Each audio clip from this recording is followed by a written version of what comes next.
अस्सलाम स्टूडेंट्स, क्या हाल चाल है। उम्मीद करता हूँ आप सब खैरियत से होंगे। तो आज का जो हमारा लेक्चर है वो है HTML के आगे कंटिन्यूशन है। ठीक है, तो आज हम कुछ मज़ीद चीज़ें देखेंगे, एक्सप्लोर करेंगे HTML के अंदर और उसे जानेंगे, सीखने की कोशिश करेंगे मज़ीद।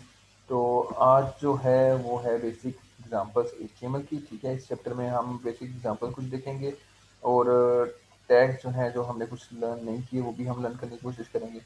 तो HTML डॉक्यूमेंट जो बेसिकली स्टार्ट हो रहा है आपके डॉक्यूमेंट डिक्लेरेशन से, जो कि मैंने लास्ट टाइम भी आपको बताया था, डॉक टाइप HTML है। ठीक है, उसके अंदर जो है वो आपका आ जाता है HTML और HTML का एंडिंग टैग। ठीक है, ये दोनों चीज़ें, ठीक है, ये आ जाती हैं। ठीक है, HTML टैग और सबसे टॉप पे आपके पास डॉक टाइप HTML आएगा, उसके बाद आपके पास HTML और HTML का एंड टैग आएगा, और इन दोनों के अंदर, ठीक है, इन दोनों कंटेंट्स के अंदर आपका सारे बाकी टैग आएंगे। ठीक है, तो visible part of HTML document is between body and body tag, body close tag.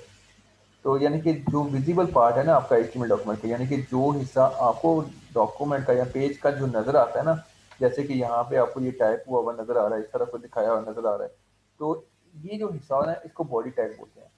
Body tag के अलावा कुछ और देंगे, वो कहीं पे भी कुछ देंगे, वो नजर नहीं आएगा आपको। ठीक है, सिवाय आपके हेड सेक्शन के। हेड सेक्शन आपका कितना होता है, ये आपका इतना हेड सेक्शन होता है, इतना ही है।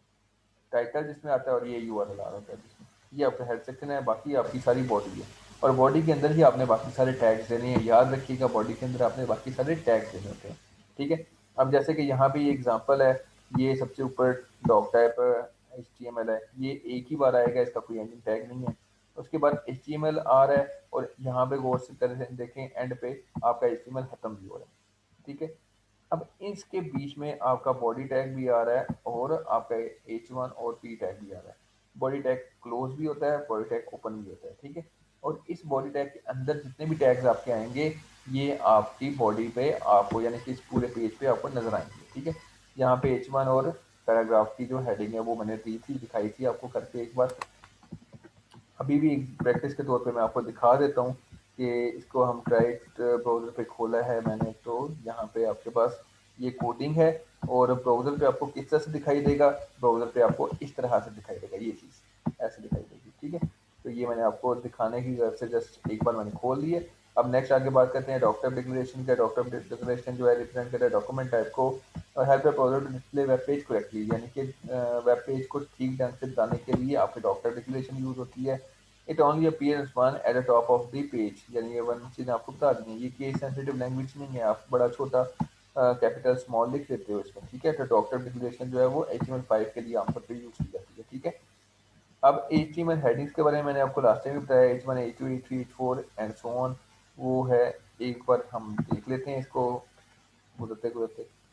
ठीक है, तो ये आपकी सारी की सारी हेडिंग्स हैं और यहाँ पे इन हेडिंग्स का मतलब है, इसकी रिप्रेजेंटेशन है।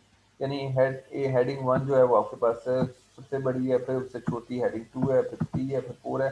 6 से ज़्यादा हेडिंग्स नहीं है। अगर आप यहाँ पे 7 लगा देते हो, ठीक है, यहाँ पे लेट्स सपोज मैं 7 लिख देता हूँ और रन करता हूँ। ठीक है, तो ये 7 कोई हेडिंग नहीं है, क्या नहीं है, 7 कोई हेडिंग नहीं है।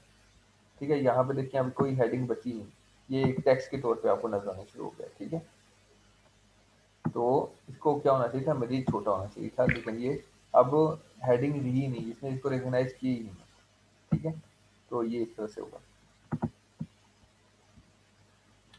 नेक्स्ट आगे बात करते हैं HTML पैराग्राफ के बारे में। HTML पैराग्राफ में क्या था, ये पी टैग यूज हो रहा था। तो ठीक है, तो पी टैग जब आपका यूज हो जाता है तो पी टैग क्लोज भी होता है और पी टैग ओपन भी होता है। तो पी टैग आप एक बार नहीं 10 बार भी लगा सकते हैं, लेकिन अगर पैराग्राफ है आपके पास तो आपने पूरे पैराग्राफ को एक पी टैग के अंदर लिख देना है। ठीक है, अगर कोई लंबा चौड़ा पैराग्राफ है तो आपने एक ही पी टैग यूज करना है। ये पी टैग वैसे पैराग्राफ टैग के लिए, पैराग्राफ फॉर्मेटिंग के लिए यूज होता है, जैसे पैराग्राफ फॉर्मेटिंग होती है ना, इस तरह से आपकी पैराग्राफ फॉर्मेटिंग है। फिर HTML लिंक्स के बारे में मैंने लास्ट टाइम बात की थी, तो HTML लिंक्स के बारे में मैंने आपको बता दिया हुआ है, वैसे मेरा ओल्ड लेक्चर है उसके बारे में, तो वो आप देख सकते हैं ऑलरेडी। ठीक है, इस पे मैं टाइम ज़ाया नहीं करूँगा क्योंकि मैंने पहले वाला लेक्चर दिया हुआ है और वो अपलोडेड भी है यूट्यूब पे, तो आप वहाँ पे देख सकते हैं। आज के जो हमारा टॉपिक है वो है HTML इमेजेस के बारे में। ठीक है, अगर पिक्चर आपने लगानी हो वेब पेज के ऊपर तो वो कैसे लगाई जाएगी? उसके लिए एक टैग यूज होता है IMG का टैग, ठीक है। कौन सा टैग यूज होता है? IMG। और इसके कुछ एट्रीब्यूट्स होते हैं, ये याद रखिएगा। इसके कुछ IMG के एट्रीब्यूट्स होते हैं। और वो कौन कौन से एट्रीब्यूट्स हैं? वो सोर्स फाइल है, यानी सोर्स फाइल, ये जो SRC है ना, ये सोर्स फाइल बताती है कि कहाँ से डॉक्यूमेंट, कहाँ से आपकी जो पिक्चर है वो अपलोड होने जा रही है।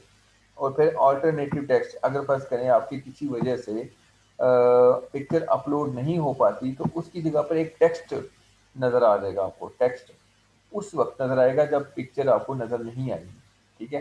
तो उस सूरत में अगर जब आपकी पिक्चर किसी वजह से नज़र नहीं आ रही होती तो ऑल्टरनेटिव टेक्स्ट उस वक्त आपको उस पिक्चर की जगह नज़र आएगा, ठीक है। अब इसके अलावा SRC यानी ये वो सोर्स है, वो पाथ है पूरा जिसके थ्रू आप उस इमेज को लोकेट करके बताते हो कि फलां जगह से इमेज उठाओ, ब्राउज़र को कहते हो कि फलां जगह पे इमेज पड़ी है और वो डिस्प्ले करवा दो। ये वो सोर्स है, ठीक है, इमेज सोर्स जिसको बोलते हैं। फिर इमेज की पता है आपको, एक हाइट होती है और एक विड्थ होती है। हाइट और विड्थ भी होती है। तो हाइट और विड्थ आप पिक्सेल्स में भी दे सकते हो आमतौर पे। तो ये हाइट और विड्थ की एडजस्टमेंट है। तो यहाँ पे अगर मैं आपको सही तौर पे रंग करके दिखाऊं तो ये इस तरह से नजर आता है आपको, ठीक है। सबसे पहले यहाँ पे हेडिंग 2 दी हुई है, HTML एलिमेंट इमेजेस की, वो आ गया आपके पास। फिर आपके पास HTML इमेजेस आर डिफाइंड है विद इमेज टैग, ये भी लिखा हुआ आपके पास आ गया यहाँ पे। अब ये इमेज बताइए इसमें। अब ये इमेज जो है ना, वो ये इमेज है, ये जो WC स्कूल की है, ठीक है। तो ये इमेज आपके पास यहाँ पर आ रही है, ठीक है। और फिर ऑल्टरनेट टेक्स्ट, अगर फर्ज करें किसी वजह से आपका ये नहीं नजर आती, लेट्स सपोज मैंने इसका नाम थोड़ा चेंज किया और रन किया है, तो यहाँ पे नजर नहीं आई, तो यहाँ पे wcschools.com नजर आ रहा है आपको। ये देखिए, ये नजर आ रहा है wcschools.com। मैंने क्या किया है, नाम चेंज कर दिया पिक्चर का, जिस नाम पे थी उसका नाम चेंज कर दिया। नाम चेंज करके मैंने इसको रन किया है। तो अब जब मैंने इसको रन किया है तो उसको वहाँ पर इस डॉक्यूमेंट की इस नाम की फाइल नहीं मिली, तो उसने क्या किया, ऑल्टरनेट टेक्स्ट दिखाना शुरू कर दिया wcschools.com, ये जो लिखा हुआ है, ठीक है। अब मैं दोबारा से वापस स्कूल्स पे जाता हूँ, यानी इसको दोबारा से ना इस जगह पे उसका नाम सही करता हूँ, एस मैंने डाल दिया दोबारा और दोबारा रीरन करूँगा तो यहाँ पे दोबारा मेरे पास इमेज आ रही है और अल्टरनेट टेक्स्ट खत्म हो गया, ठीक है। तो ये एक तरह से प्रैक्टिस हो गई आपकी। विड्थ और हाइट, विड्थ और हाइट जो है इसकी, ये जो विड्थ और हाइट है उसको सेट करने के लिए होता है। लेट्स सपोज मैं यहाँ पे 200 कर देता हूँ और हाइट भी इसकी 200 कर देता हूँ, ठीक है। ये इन्वर्टेड कॉमर्स, ये जो है ना कोट्स, इनके अंदर ये चीज़ें आती हैं। दोबारा से रन करते हैं तो ये देखेंगे इसका साइज बड़ा हो गया। इस तरह से आप इसको ऊपर नीचे चेंज कर सकते हो, ठीक है। आई होप आपको समझ आ गई होगी इसकी। इसी चीज़ को मैं एक अपने ब्राउज़र पे भी करने की कोशिश करता हूँ, ठीक है। मैं ब्राउज़र पे नहीं, sorry, note pad plus plus पे दिखाता हूँ आपको करके एक बार, ताकि आपको सारी कंफ्यूजन खत्म हो जाए एक बार, ठीक है।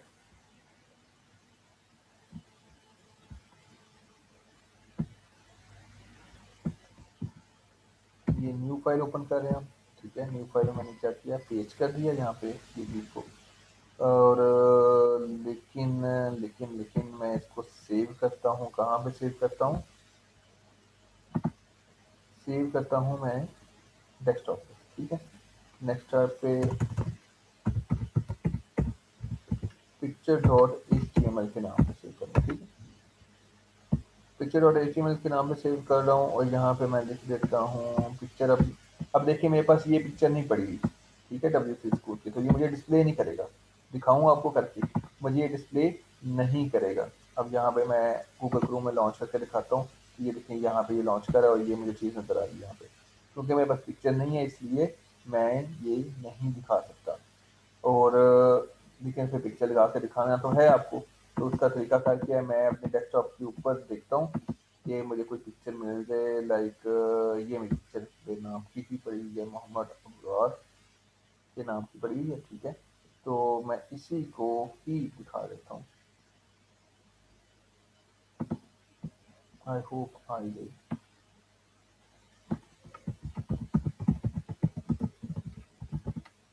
ठीक है। इसको सेव किया, सेव करने के बाद मैं दोबारा से यहाँ पे जाता हूँ और F5 करता हूँ, तो ये देखिए मेरे पास मेरी पिक्चर आ गई, यहाँ पे नज़र आ गई। ठीक है, इसके थोड़ी डायमेंशन चेंज करने की कोशिश करते हैं, डायमेंशन इसकी चेंज करते हैं, तो 200 है। इसकी हाइट में थोड़ी सी इंक्रीज कर देता हूँ, क्योंकि ये हाइट वाइट 400 कर देते हैं और सेव करते हैं, और दोबारा से इसको रीसेट करते हैं। ठीक है, तो ये इस तरह से आ गई आपके पास पिक्चर। ठीक है, तो ये था छोटा सा प्रैक्टिकल इसका। ठीक है, नेक्स्ट हम आगे देखते हैं। मैंने यहाँ पे करके दिखा दिया, लेकिन एक और चीज़ याद रखिएगा कि अगर आपके पास देखें, एक बात याद रखिएगा, प्रैक्टिकल करते हुए एक बात का ख्याल रखिएगा कि जब आप picture dot H T M L, यानी कि ये मैंने जो फाइल बनाई है, ये मैंने कहाँ पे रखी है, डेस्कटॉप पे रखी है, और जो मेरी पिक्चर थी वो भी डेस्कटॉप पे पड़ी थी, इसलिए दोनों फाइल्स की लोकेशन एक जगह पे थी, इसलिए मुझे ये मिल गई। अगर फर्ज करो मेरी फाइल की लोकेशन ये कहीं और होती है, आप सिंपली क्या करो, एक फोल्डर बनाओ, फोल्डर में पिक्चर भी और इस वेब पेज को भी एक ही जगह पे रखना, तो आप इस तरह से पिक्चर लगा सकते हो। अदरवाइज आपको एक पूरा पाथ देना पड़ेगा पिक्चर का। ठीक है, वैसे नहीं ये लगेगी। ठीक है, वैसे ये नहीं लगेगी। ये दोनों को आपकी फाइल को, यानी कि ये जो फाइल है ना picture dot H T M L, ये भी और ये जो तस्वीर है आपकी, इन दोनों को एक ही जगह पर होना ज़रूरी है। एक फ़ोल्डर बना लें, कहीं पे भी बना लें, उन दोनों को एक ही जगह पे रख लें, तो आसानी से आपको मिल जाएगी, आसानी से। और अगर ऐसा नहीं करते तो फाइल ये वाली कहीं और पड़ी हुई है, एचटीएमएल फाइल कहीं और पड़ी है, पिक्चर आपकी कहीं और पड़ी है, तो फिर पिक्चर का पूरा पाथ देना पड़ेगा आपको। ठीक है, पूरा पाथ आपको कहाँ से मिलेगा, लाइक दिस। अगर आपके पास ये चीज़ है, लाइक आप यहाँ पे जाते हो, तो ये मेरे पास कुछ लेक्चर रिकॉर्डिंग्स पड़ी हैं, तो फर्स्ट करें यहाँ पे एक पिक्चर पड़ी है मेरी, तो ये जो पाथ है ना पूरे का पूरा, ये वाला, ये आपको कॉपी पेस्ट करना पड़ेगा विद योर पिक्चर नेम। ठीक है, पिक्चर नेम भी देनी पड़ेगी। ठीक है, वो फॉरवर्ड बैक स्लैश लगा के ना एक ही तरह से, तो पिक्चर का नाम भी देना पड़ेगा इस तरह से। ठीक है, जैसे यहाँ पे ये जूम डॉट MP4 लिखा हुआ है ना, इस तरह से करना पड़ेगा आपको। ठीक है, या ऐसे किया तो वो अब ऑटोमेटिकली खुल जाएगी। यहाँ पे वीडियो, या वीडियो ओपन हो रही है मेरी। ठीक है, क्योंकि मैंने वो पास किया था इसको मैं क्रॉस कर रहा हूँ। ठीक है, और इससे बाहर निकल रहा हूँ। ठीक है, तो अब आगे कंटिन्यू करते हैं अपने लेक्चर को।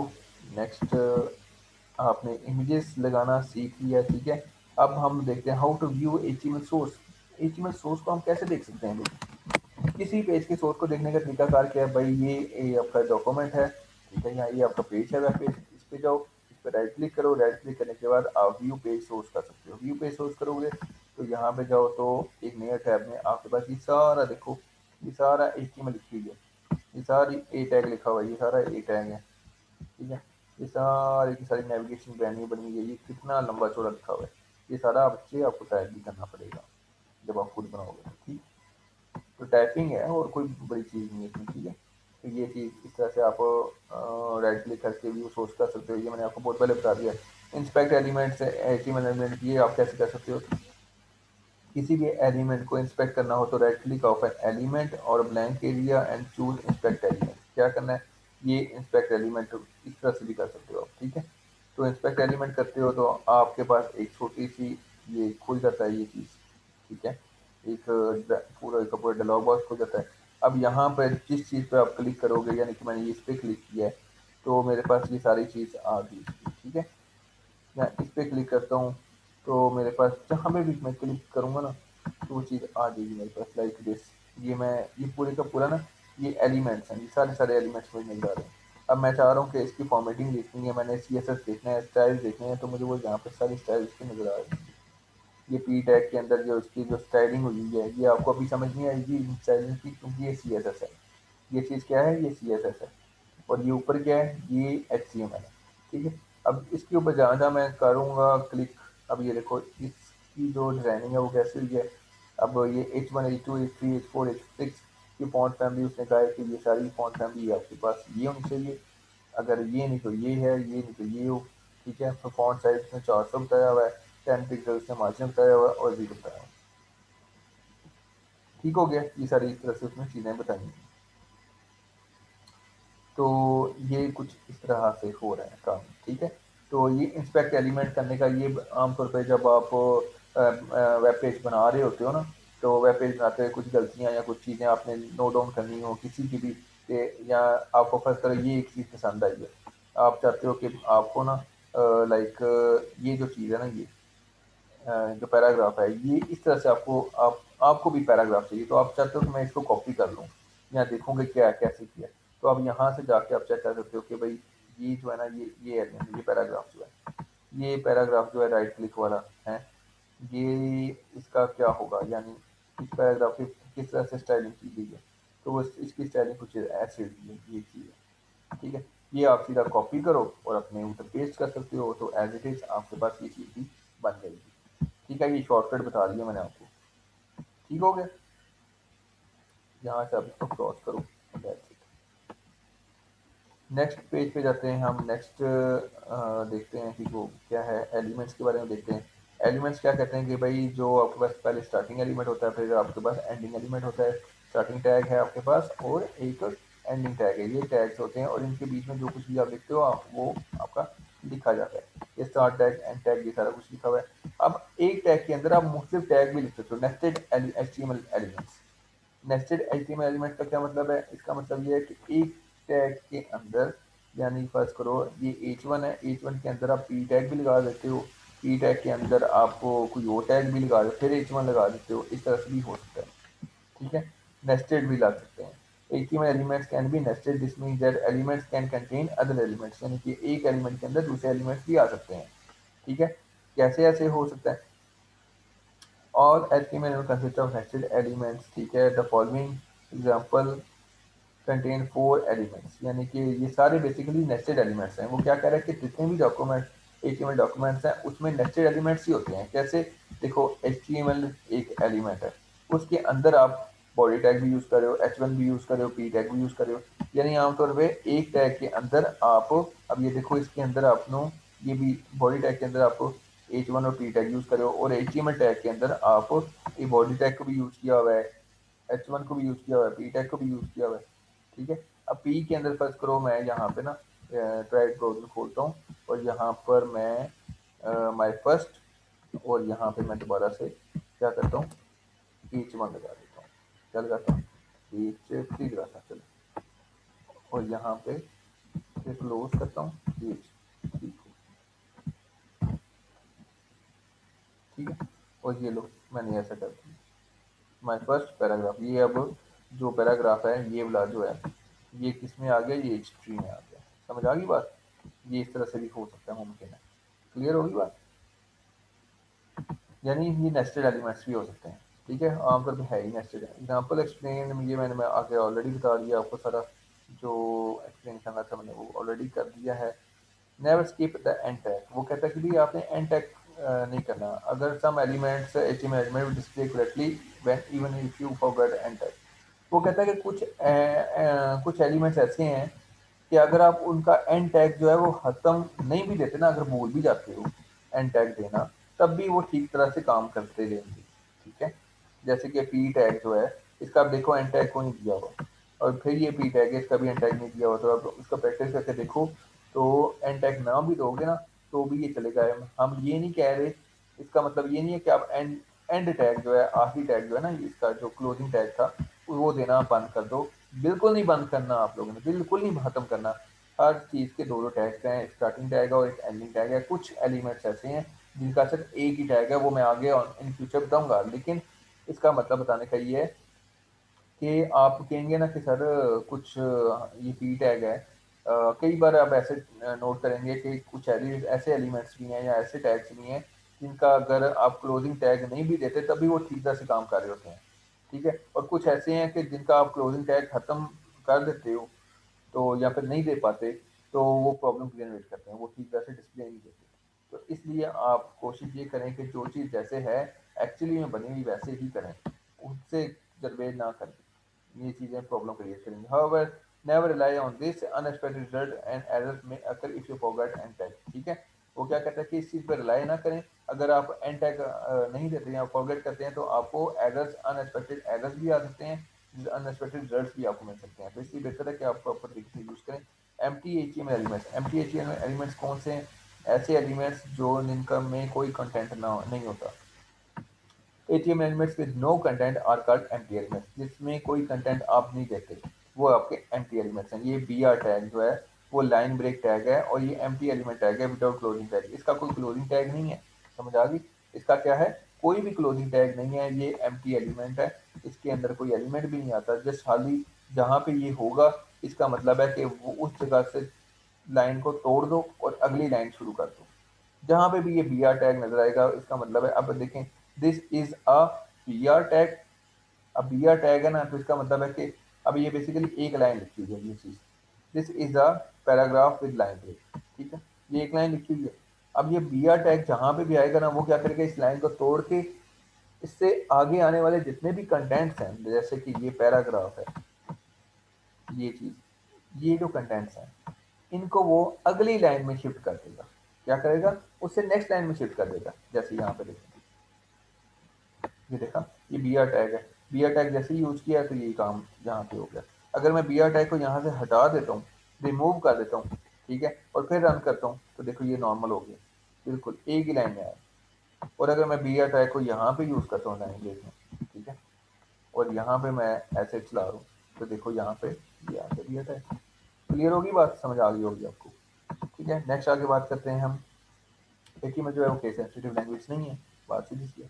नेक्स्ट आगे हम एट्रीब्यूट्स की बात करते हैं। एट्रीब्यूट्स में क्या है कि भाई all elements can have attributes, और attributes provide additional information about the elements. याद रखिएगा जितने भी एचटीएमएल एलिमेंट्स हैं उनके एट्रीब्यूट्स होते हैं। एट्रीब्यूट्स जैसे कि एसआरसी हमने पढ़ा है, लिंक में एचआरईएफ पढ़ा है हमने, इमेजेस में हमने विड्थ पढ़ा है, हाइट पढ़ा है। मतलब कि एक इमेज टैग है, तो इमेज टैग जो होता है ना, जाहिर बात है अगर इमेज आ रही है आपके पास, तस्वीर आ रही है, तो कोई तस्वीर की कुछ खसूसियात भी होंगी, तस्वीर की लंबाई भी होगी, चौड़ाई भी होगी, उसके कुछ छोटे से इफेक्ट्स भी होंगे, उसका सोर्स भी होगा, ये सारे एट्रीब्यूट्स कहलाते हैं।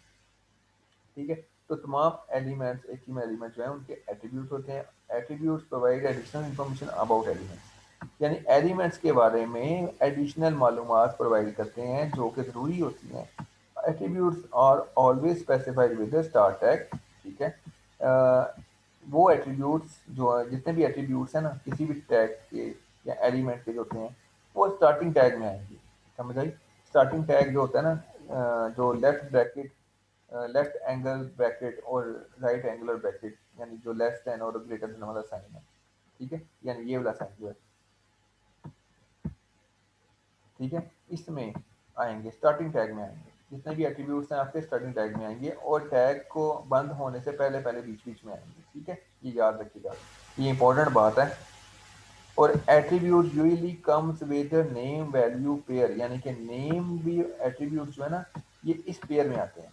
जो एट्रीब्यूट्स होते हैं ना उनकी कोई ना कोई वैल्यू भी होती है, कोई ना कोई नाम भी होता है। जैसे कि सोर्स था, और सोर्स के बाद हमने पूरी का पूरा एक उसको एक पाथ दिया था, यहाँ फाइल का नाम दे दिया था, और उसकी एक्सटेंशन भी दी थी, साथ एक्सटेंशन देना भी जरूरी है उसमें, ठीक है। तो इस तरह से नेम वैल्यू पेयर में आएंगे जितने भी एट्रीब्यूट्स होते हैं आपके, हमेशा उसकी पहले नेम होगा यानी एट्रीब्यूट का नाम होगा, और फिर आगे उसकी वैल्यू भी होगी। जैसे कि विड्थ में हमने देखा, हाइट में हमने देखा, हाइट थी उसकी, विड्थ थी उसकी प्रॉपर तरीके से, तो नेम उस विड्थ जो है वो उसका नाम था इक्वल, और आगे उसकी वैल्यू, वैल्यू मैंने 200 300 वट जितनी भी आपने देखी थी वो थी, ठीक है। अब आगे बात करते हैं H R E F attribute. H R E F attribute जो है वो आपका ए टैग का होता है। ए टैग जो है आपका लिंक के लिए यूज होता है, ये हाइपर लिंक होता है, इसको हाइपर लिंक कहते हैं आमतौर पे। H R E F attribute specifies URL of a page the link goes, यानी कि वो जो लिंक आप क्रिएट कर रहे हो उस पर क्लिक करने से जिस पेज पर आपका ब्राउज़र चला जाए, वो उसको स्पेसिफाई करने के लिए आपका H R E F use होता है, समझ आई? कि जिस वेबसाइट पे, जिस यूआरएल पे उसने जाना है, लिंक को क्लिक करने के बाद उस उसको हम स्पेसिफाई किसमें करते हैं, H R E F attribute में। और ये एट्रीब्यूट किसका है, लिंक का, ए टैग का है। ए टैग जो है वो यूज होता है आपका लिंक बनाने के लिए, और ये आपका स्टार्टिंग टैग है। ए टैग देखो अभी क्लोज नहीं हुआ, क्लोज कहाँ पे हो रहा है, ये हो रहा है, ये क्लोज हो रहा है, ये स्टार्टिंग टैग है आपका पूरा।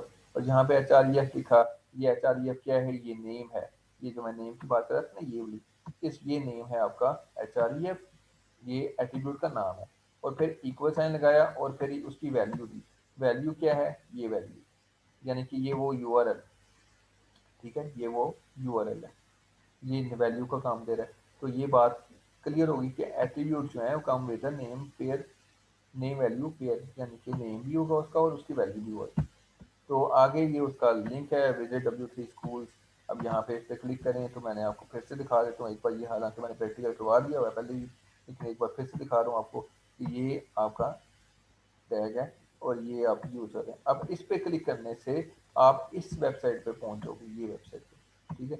मैं इस पे क्लिक करता हूँ तो इसी जगह पे एक वेबसाइट ओपन हो जाएगी wcschool.com, ठीक है। समझ आ गई बात? आई होप आपको समझ आ गई है, ठीक है। अब एस आर सी टैग है, एस आर सी टैग जो है, या sorry not it's a tag, it's attribute of image tag. तो इमेज टैग का ये आपका एस आर सी आ गया और ये ऐसे ही काम कर रहा है जैसे मैंने आपको पहले बताया था, ठीक है। तो ये एक बार देख लें आप, ये हाइट है, विड्थ है, ये देख लें, ये सारे एट्रीब्यूट्स हैं। तो ये एट्रीब्यूट्स कहाँ पे आ रहे हैं? ये आपके इमेज टैग के स्टार्टिंग टैग में आ रहे हैं। अब इमेज टैग जो है उसका ये सिंगल टैग है, ठीक है, इसके अंदर कोई कंटेंट नहीं आ रहा है, ये देखिए,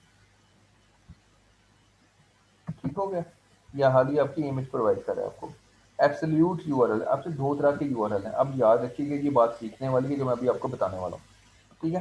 तो there are two ways to specify URL in an attribute, ठीक है।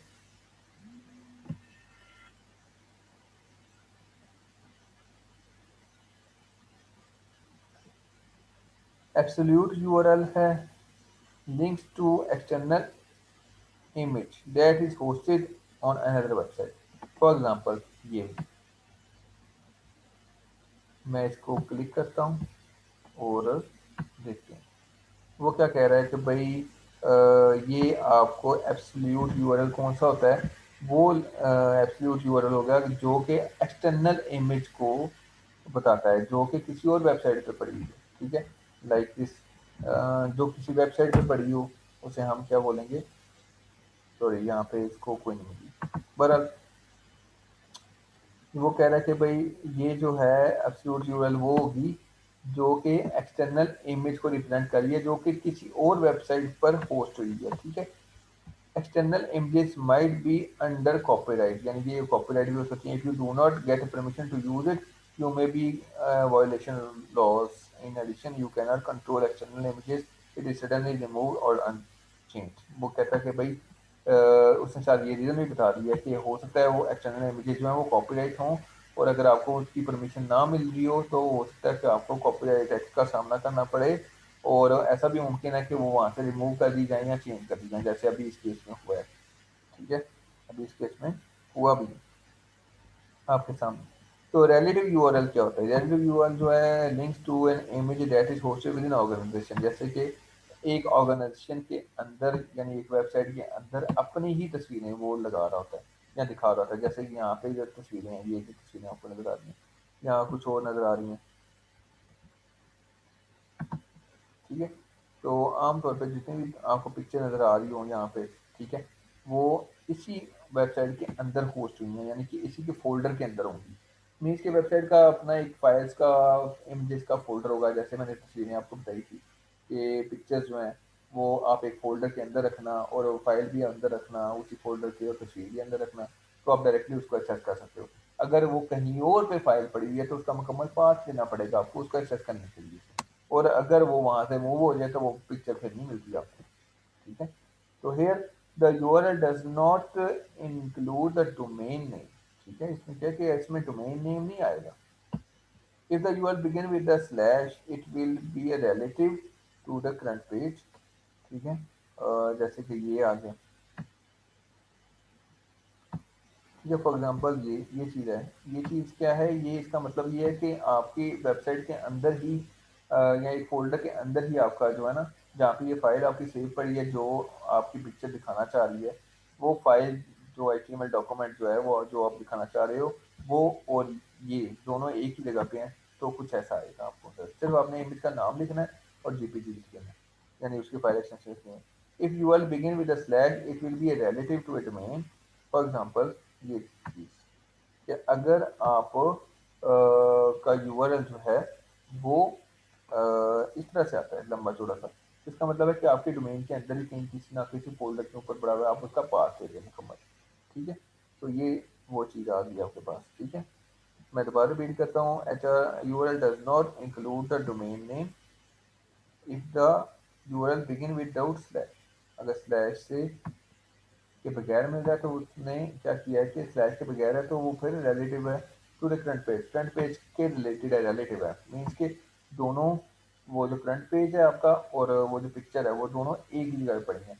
और अगर वो स्लैशेस के थ्रू आ रहा है यहाँ पे तो इसका मतलब है कि वो डोमेन के थ्रू आ रहा है, यानी कि वो रिलेटिव टू डोमेन है, यानी कि आपने आपके डोमेन के अंदर ही डिफरेंट फोल्डर्स पड़े हुए हैं, किसी को एक फोल्डर से आपने डुप्लीकेट किया हुआ है, ठीक है? और अगर डिफरेंट वेबसाइट से आ रहा है तो उसको हम एब्सोल्यूट यूआरएल कहेंगे, ठीक है? क्योंकि वो कहीं और से उठा रहे हैं।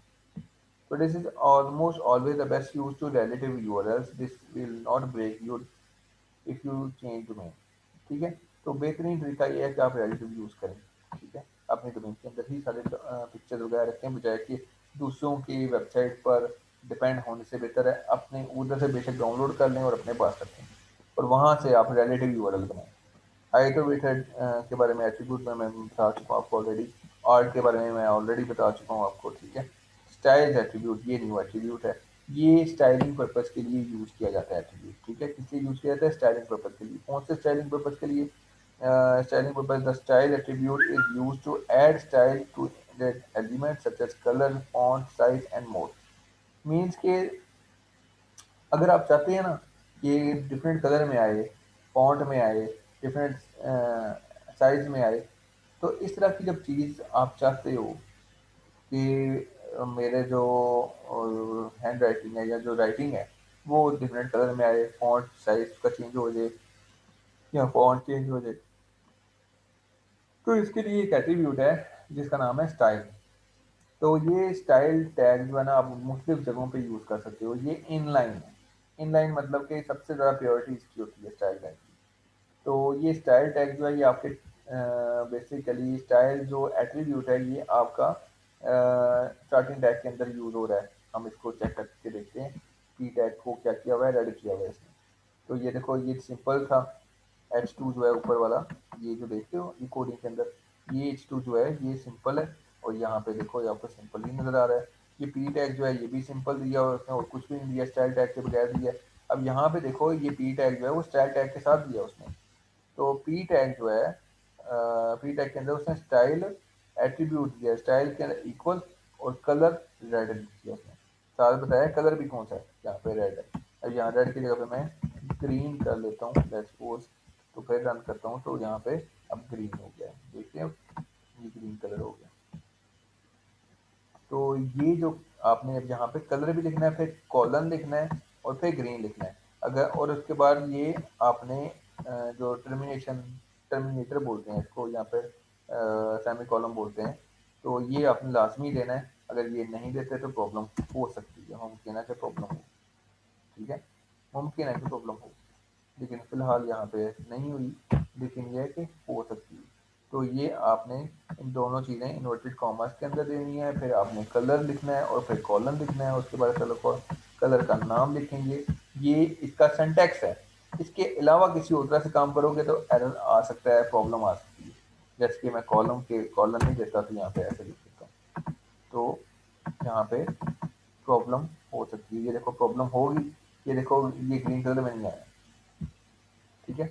ये क्या हुआ है, ग्रीन कलर में नहीं आया, तो कॉलन देना पड़ेगा और फिर रन करूंगा तो ये देखो ग्रीन कलर में दोबारा आ गया, ठीक हो गया? तो ये इस तरह से चीज़ें चल रही है। अब लैंग एट्रीब्यूट है। लैंग एट्रीब्यूट जो है बेसिकली लैंग्वेज एट्रीब्यूट है, ठीक है? You should always include lang attribute inside HTML tag to declare the language of web page. This is meant to assist search engine and browsers. अच्छा, जो language attribute है ना, वो आपने ये लैंग एट्रीब्यूट जो है ये हम कहाँ पे आएगा, ये और किसी जगह पे नहीं आना, ये एचटीएमएल के अंदर आएगा। ये जो एचटीएमएल का टैग आप यूज़ करते हैं ना, उसके अंदर आपने इस तरह से यूज़ करना होता है। ये इस तरह से, इस तरह से आप यूज़ करोगे HTML lang, lang equal E N, E N means के इंग्लिश, ठीक है?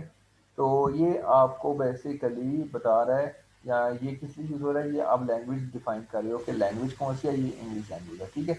और आमतौर पे ये किस लिए होता है, भाई आप तो वैसे ही इंग्लिश में काम कर रहे हो, तो फिर लैंग इंग्लिश देने की क्या ज़रूरत है, ठीक है। ये लैंग ये एडिशनली ये लिखने की क्या ज़रूरत है, ये बेसिकली पता है किस लिए, ये सर्च इंजन्स के लिए और ब्राउज़र्स के लिए इंफॉर्मेशन होती है। ये हमारे लिए नहीं है, सर्च इंजन और ब्राउज़र के लिए है, ताकि सर्च इंजन जब सर्च करें ना इंग्लिश वेबसाइट्स, तो उसमें हमारी वेबसाइट का या हमारे वेब पेज का भी नाम आ जाए, वो भी सर्च कर सके उसको, और ब्राउज़र जो है वो उसको डिस्प्ले कर सके, ठीक है। तो इंग्लिश की चीज़ों को, इंग्लिश लैंग्वेज को वो स्पेसिफाई करते हैं, ठीक है। फिर कंट्री कोड भी होते हैं कुछ।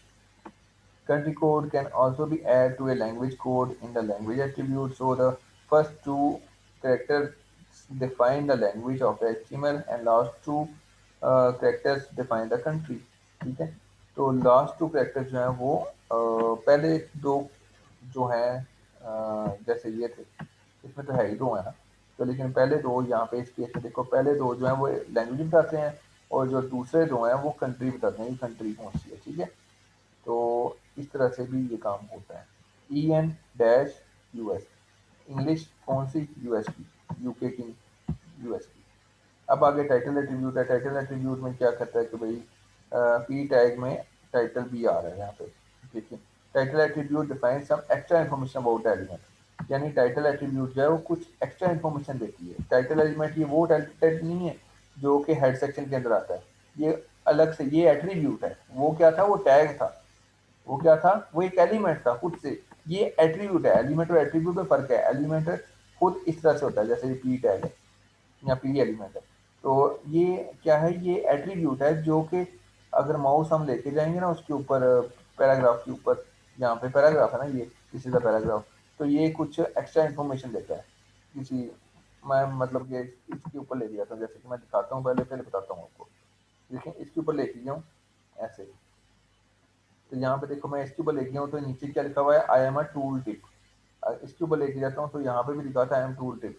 इसके ऊपर लेके जाता हूँ तो इसमें भी लिखा हुआ है आई एम टूल टिप। ये कैसे आया है, ये जो माउस को मैं इस पैराग्राफ के ऊपर लेके गया हूँ, अब इसके ऊपर लेके गया हूँ, इसके ऊपर आई एम अ हेडर लिखा हुआ है, ठीक है। तो इसके ऊपर आया था, ये इसके ऊपर भी लिखा हुआ है, ये कैसे आया, क्यों आया, ये टाइटल एट्रीब्यूट की वजह से है। किसकी वजह से, टाइटल एट्रीब्यूट की वजह से।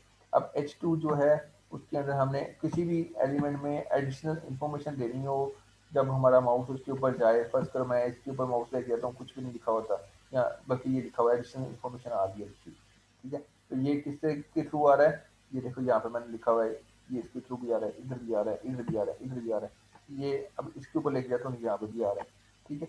तो ये क्यों आ रहा है, ये इसकी वजह से आता है, ये टाइटल एट्रीब्यूट की वजह से आ रहा है। तो टाइटल एट्रीब्यूट हमेशा एडिशनल इंफॉर्मेशन देता है, इसलिए ये चीज़ चल रही है। तो टाइटल एट्रीब्यूट्स ये आ गया, ठीक है। और फिर ये आ गया वट एवर, जो भी आपने माउस ओवर दिस पैराग्राफ और to display the title attribute as a tool tip. तो ये आपने जो कुछ भी यहाँ पे लिखना है, आपको कोई भी मैसेज एक्स्ट्रा इन्फॉर्मेशन यहाँ पे लिख सकते हो, जो भी आप दिखाना चाहते हो एज ए टूल टिप, यानी कि जब जैसे ही माउस इस पैराग्राफ के ऊपर आए तो क्या दिखाना चाहते हो, जो भी आप दिखाना चाहते हो वो आप मैसेज इस टू टाइटल के अंदर लिख सकते हो, इस इन्वर्टेड कॉमर्स के अंदर, ठीक है। ये चीज़ ऐसे होगी। क्लियर होगी बात। We suggest always use a lower case attributes, यानी कि वो कहते हैं कि भाई आप एट्रीब्यूट्स जो है ना वो लोअर केस में हमेशा यूज करें, ठीक है। इसमें यूज करें, लोअर केस में यूज करें। तो HTML standard does not require lowercase attributes, ठीक है। And the title attribute and all other attributes can be written in uppercase and lowercase title और title, ठीक है। ये सारी चीज़ें इस तरह से हैं।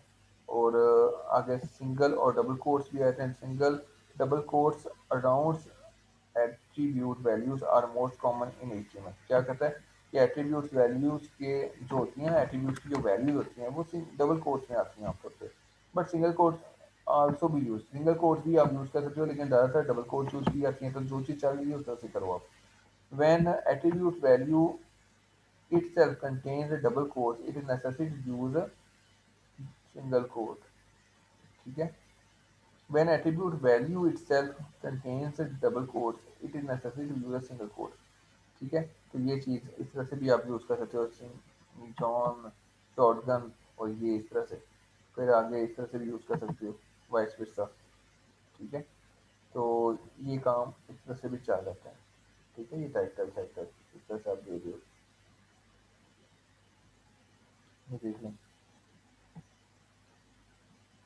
इन सम, अच्छा क्या कहता है कि इन सम सिचुएशन में ना एट्रीब्यूट वैल्यू इटसेल्फ, यानी कि आपने किसी एट्रीब्यूट को वैल्यू देनी हो ना किसी ज़्यादा, तो आप क्या करोगे, contains double quotes it is necessary to use a single quotes. Single quotes के अंदर डबल कोट्स दोगे, यानी कि अगर आप चाहते हो ना कि कुछ इस तरह से नज़र आए आपको, जैसे ये नज़र आ रहा है। अब यहाँ पे देखो, जॉन शॉटगन, शॉटगन किस में आ रहा है, और इन्वर्टेड कॉमर्स में आ रहा है। अब ये चीज़ इस तरह से दिखाने के लिए, इसका मतलब क्या है, ये वैल्यू दे रहा है। ठीक है, एट्रीब्यूट खुद को वैल्यू दे रहा है।